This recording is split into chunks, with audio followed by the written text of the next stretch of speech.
Olá pessoal, aqui quem fala é o professor Andemberg para mais uma aula de Sociologia do primeiro ano do ensino médio. Dessa vez nós vamos fazer a correção, né, dessas questões aqui que eu passei para vocês responderem, tá certo? Que corresponde ao capítulo 3, Sociologia, que faz uma Sociologia e Sociedade dos Indivíduos. As primeiras questões vai falar sobre Emile Durkheim, e é aí a partir disso que nós vamos entender alguns conceitos da qual ele define e a gente vai entender. E eu acho que a primeira pergunta é sobre fato social. Explique o que é fato social e descreva as suas três principais características. Primeira questão. Vamos lá. O que é o fato social para Emile Durkheim, pessoal? O que é fato social? Ele considera que a socialização é um fato social amplo, tá bom? E isso que é o fato social, que dissemina as normas e valores gerais da sociedade, fundamentais para a socialização das crianças e assegura a difusão das ideias que formam um conjunto homogêneo, fazendo com que a sociedade permaneça íntegra e se perpetue no tempo. E para ele existe três tipos de fatos sociais, tá bom? Para que o fenômeno social seja considerado um fato social, tem o coercitivo, né, o fato social coercitivo, que é isso. Isto é, o que se opõe aos indivíduos, para que eles aceitem as normas da sociedade. Tem o fato social exterior aos indivíduos, ou seja, que existe antes deles e não seja fruto das consciências individuais. E existe também o generalista, o geral, isto é, o que atinge a todos os indivíduos que fazem parte de uma sociedade. A primeira pergunta respondida. A segunda pergunta é: segundo Durkheim, descreva solidariedade mecânica e solidariedade orgânica. Pessoal, deixa eu ver se eu consigo aqui botar para ampliar. Configuração fácil.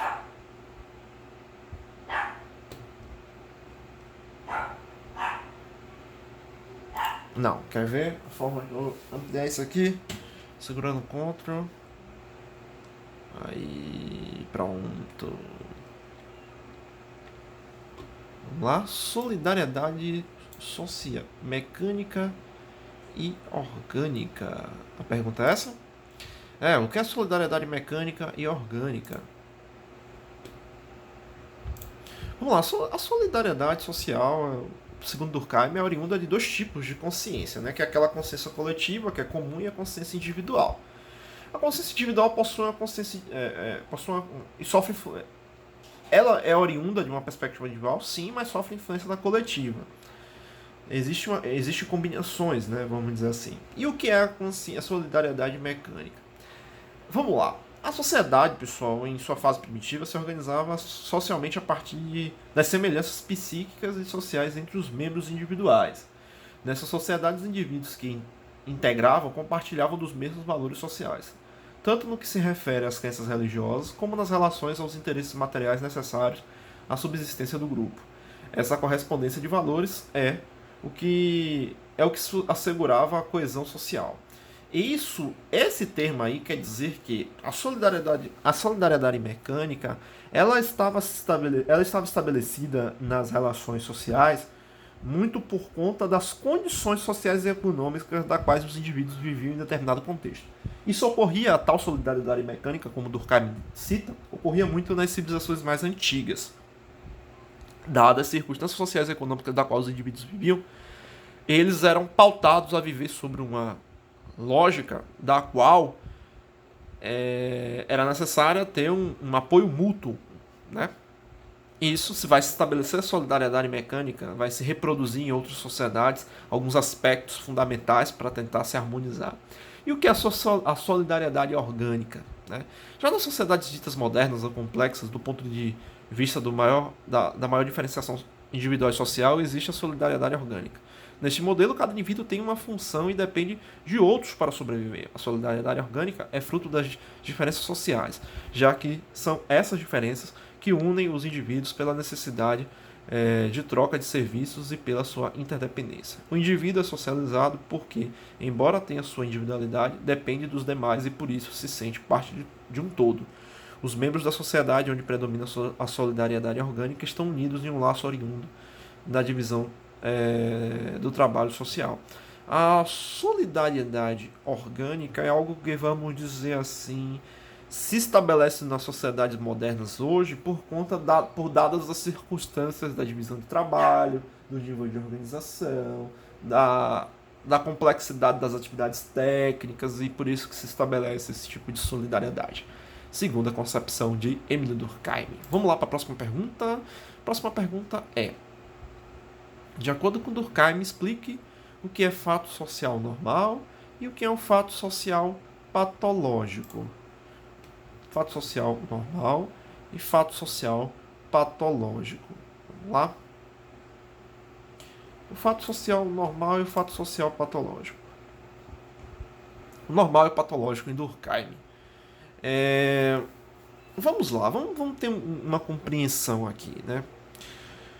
Em síntese, Durkheim considera que os fenômenos sociológicos e também biológicos podem ser classificados em dois tipos básicos: aqueles que são incomuns a todas as espécies, que é o chamado encontra-se não em todos os indivíduos, pelo menos na maior parte deles apresentam, e aqueles excepcionais, né, que surgem em minorias e por aí vai. Com base nesses dois tipos de fenômenos, os normais e os excepcionais, estabelece um tipo médio, que serve como norma genérica. Né? Esse tipo médico é médio seria um ser esquemático que resultaria da união em um mesmo ser, uma espécie de individualidade abstrata das características mais frequentes da espécie e das formas mais frequentes dessas características. Pode-se afirmar-se o tipo normal se confunde com o tipo médio e que qualquer desvio em relação a esse padrão de saúde é um fenômeno mórbido. Agora afirma a classificação, né, do fenômeno normal ou patológico. Né? Como é que pode ser caracterizado isso? Três critérios para distinguir, né, o normal e o patológico. O fato social é normal para um tipo social determinado, considerado numa fase determinada do desenvolvimento, quando se produz, na média das sociedades dessa espécie, consideradas uma fase correspondente do desenvolvido. Segundo, os resultados do método precedem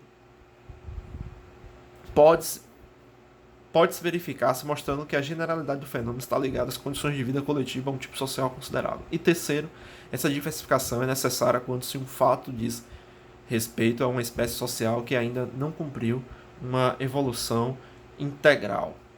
Uma coisa que a gente precisa situar é o seguinte: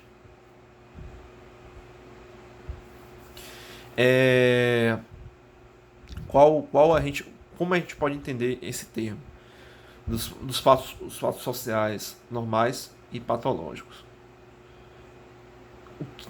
O importante a gente entender é que não há uma regra universal para distinguir o que é o normal e o que é o patológico. O que deve ser pensado em relação ao tipo de sociedade em que o fenômeno ocorre. Isso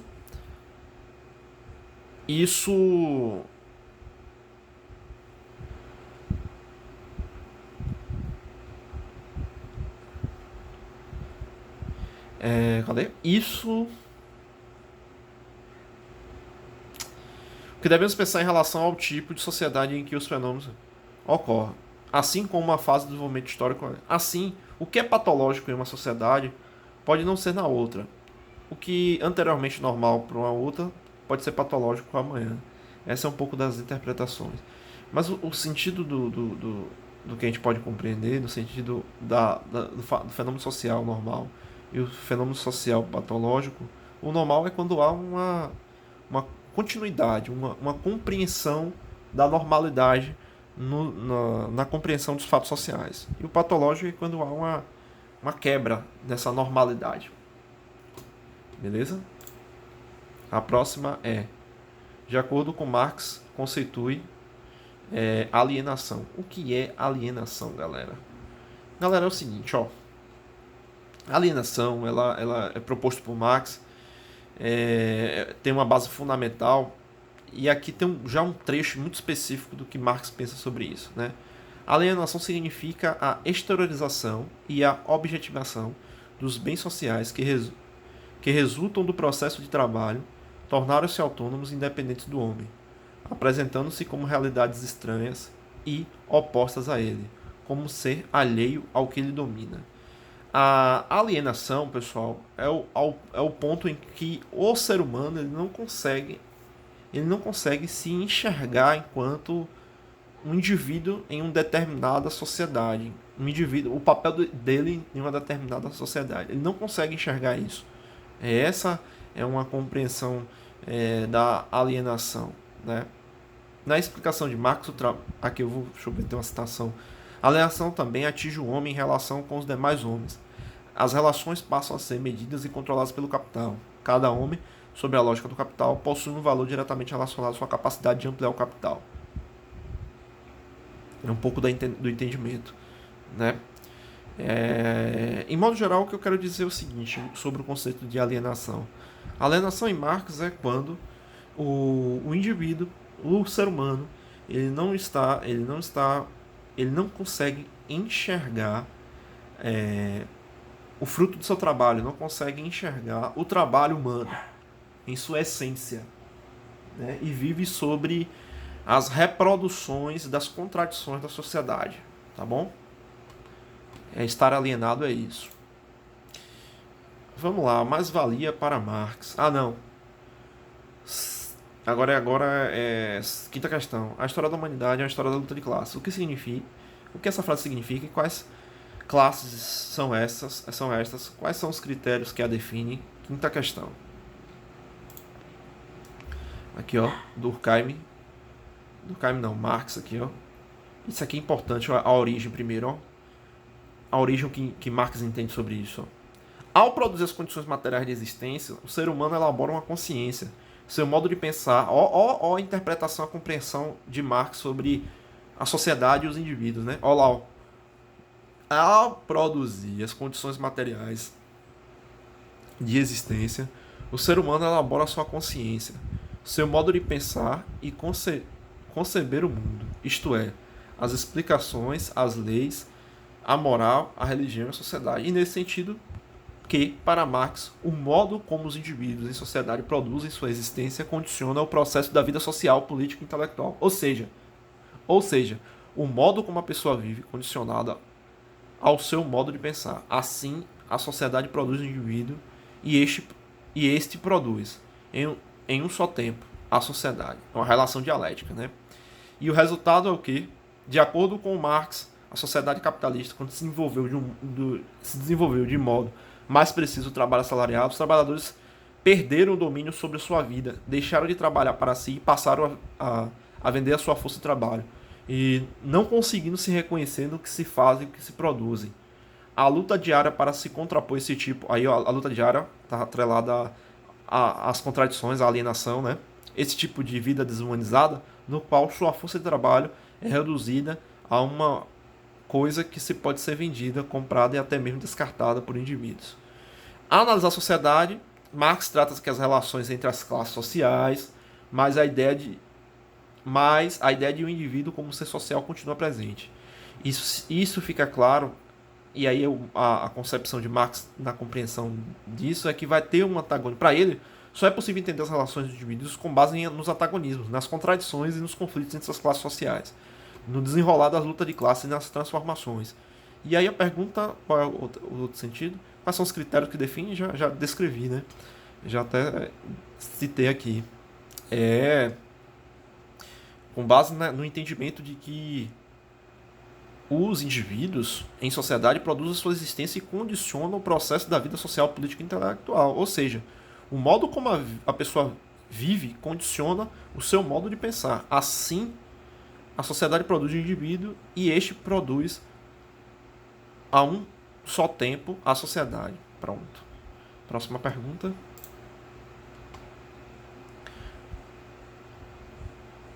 Mais-valia, sexta questão. O que é mais-valia para Marx? Quais são as duas principais formas de mais-valia? Vamos lá, o que é mais-valia, pessoal? Pessoal, mais-valia é uma expressão no âmbito da economia, foi criada por Karl Marx. Significa parte do valor da força de trabalho dispensada por um determinado trabalhador na produção e que não é remunerada pelo patrão, que ele é expropriado pelo patrão, né? Vamos lá, vamos entender um pouco sobre isso aí. A força de trabalho de um trabalhador, considerada também como uma mercadoria por Marx, possui o mesmo valor que o tempo que o trabalhador precisa para produzir suficiente para receber o salário e garantir a subsistência de sua família. Apesar disso, muitas das vezes o valor desse tempo é menor do que a quantidade de força do trabalho total. Isso que se diferencia, isso que é a mais-valia. É quando, vamos lá, vou explicar. A mais-valia é quando o trabalhador ele trabalha X tempo, mas ele só recebe, ele trabalha muitas horas, mas só recebe na realidade, na prática, poucas horas do que ele trabalha muitas horas. Tô falando isso de forma muito grosseira, mas a ideia é a seguinte, ó, possui, vamos lá, a força de trabalho do trabalhador possui o mesmo valor que o tempo que o trabalhador precisa para produzir o suficiente para receber o salário e garantir a existência de sua família, subsistência de sua família. Apesar disso, muitas das vezes o valor desse tempo é menor que a quantidade de força de trabalho total. A diferença é a chamada mais-valia, né? Essa teoria marxista é uma cara crítica à relação do capitalismo. Indica a exploração capitalista dos trabalhadores, pois os salários pagos eram uma pequena porcentagem do valor equivalente ao que era produzido. Resumindo, o trabalhador se produz muito, mas o que ele se produz não reflete em seu salário. Seu salário ele é minúsculo pelo que ele produz. Por isso, essa contradição se chama mais-valia. Aí tem dois tipos de mais-valia: a mais-valia relativa e a mais-valia absoluta. Vejamos um exemplo aqui, por exemplo. Né? Em uma indústria têxtil, um trabalhador precisa apenas de 4 horas por dia para produzir bens de valor do seu trabalho mensal. Assim, partindo do princípio de que a jornada diária de trabalho tem 8 horas, e em um mês com 22 dias de trabalho, o trabalhador precisa apenas de 11 dias para produzir o valor equivalente ao seu salário. Apesar disso, ele não pode trabalhar apenas 11 dias por mês, ou 4 horas por dia, e deve continuar produzindo. O lucro obtido com o seu trabalho, nas restantes horas, vai para o seu patrão, e é designado como mais-valia. De acordo com Marx, este exemplo designa a mais-valia absoluta, e a mais-valia relativa remete para o aumento da produtividade através do processo tecnológicos avançados.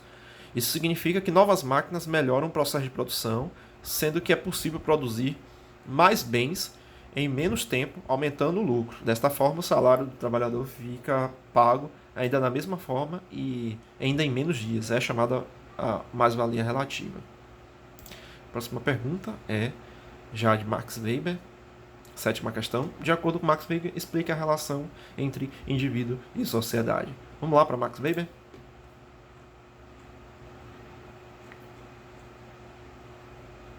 Max Weber, indivíduo e a sociedade. A pergunta é: indivíduo e sociedade? Isso. Vai explicar a relação entre indivíduo e sociedade. Vamos lá. Uma coisa fundamental a gente entender de Max Weber é a ação social, eu acho que vai ser respondido. A questão é a seguinte, ó, segundo esse autor, a sociedade existe concretamente, mas não é algo externo, não é algo preponderante às pessoas, e sim um conjunto de ações dos indivíduos relacionadas reciprocamente. Para Max Weber, o que move a sociedade, o que compreende a sociedade no sentido dos seus conjuntos, são as ações dos indivíduos, tá bom? Essa é a compreensão. Assim, Max Weber, partindo do indivíduo e de suas motivações, pretendeu compreender a sociedade como um todo, a partir do indivíduo e de suas ações. Tá bom? Quem compreende a sociedade como um todo. Oitava questão, segundo Max Weber, o que é ação social e quais são as 4 ações sociais fundamentais do pensamento weberiano. Vamos lá para Max Weber. O conceito básico de ação social é entendida como um ato de se comunicar, de se relacionar, orientado pelas ações dos outros.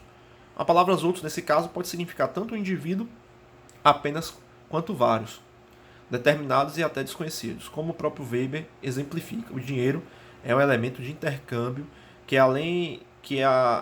alguém aceita no processo de troca de qualquer bem ou serviço, e que o outro indivíduo utiliza porque sua ação está orientada pela expectativa de que os outros tantos, conhecidos ou não, estejam dispostos a também aceitá-lo como elemento de troca. Vamos lá, seguindo o raciocínio de Weber, explicando os 2 exemplos, né, de ação social. Existe, vamos lá, a ação social. Quando vários indivíduos estão caminhando de uma rua e começam a chover, muitos abrem seus guarda-chuvas ao mesmo tempo. Essa ação de cada indivíduo não está orientada pelos demais, mas sim na necessidade de proteger. Não é, portanto, uma ação social. A ação social, pessoal, a ação social é quando há uma aglomeração e os indivíduos se reúnem por alguma razão, agem influenciados por comportamentos de massa, isto é, fazem determinadas coisas simplesmente porque todos estão fazendo. Essa ação é influenciada também como uma ação social. Quais são os tipos, né? Tem a ação tradicional, com base na tradição familiar, nos costumes irrigados. É um tipo de ação que se adota quase automaticamente, né? Por estímulos, hábitos, tradições, por aí vai. Tem a ação efetiva, que tem um sentido vinculado aos sentimentos, estados emocionais de qualquer ordem, qualquer natureza, satisfação, desejo, por aí vai.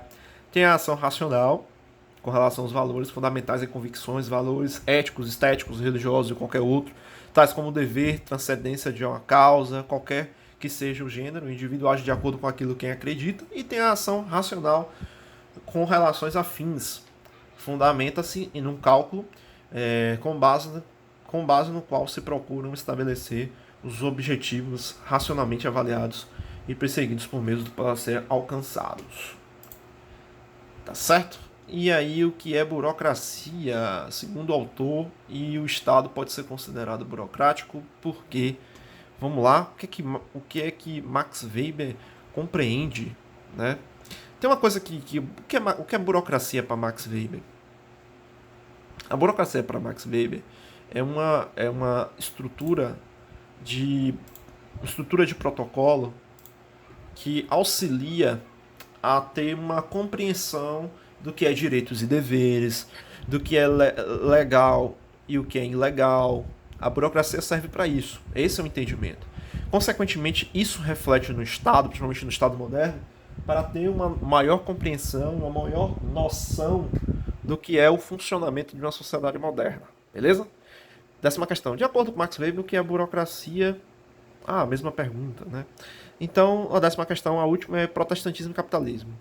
Qual é a relação disso para Max Weber, de acordo com Max Weber? Max Weber ele vai analisar de uma seguinte maneira, ele vai defender uma tese de que o capitalismo ele prosperou, ele chegou no seu ápice de grande desenvolvimento por conta da ética protestante, por conta da forma de como os religiosos protestantes enxergavam o acúmulo de capital, por exemplo, o acúmulo de riqueza, a forma de como a sociedade deveria ser regida e por aí vai. E isso fez com que estimulasse o capitalismo. Então, é basicamente isso que Marx defende. Porque quebra o protestantismo, ele vai quebrar a lógica, até mesmo a lógica católica antes, que era forte no mundo feudal, de que acumular era pecado, porque é usura.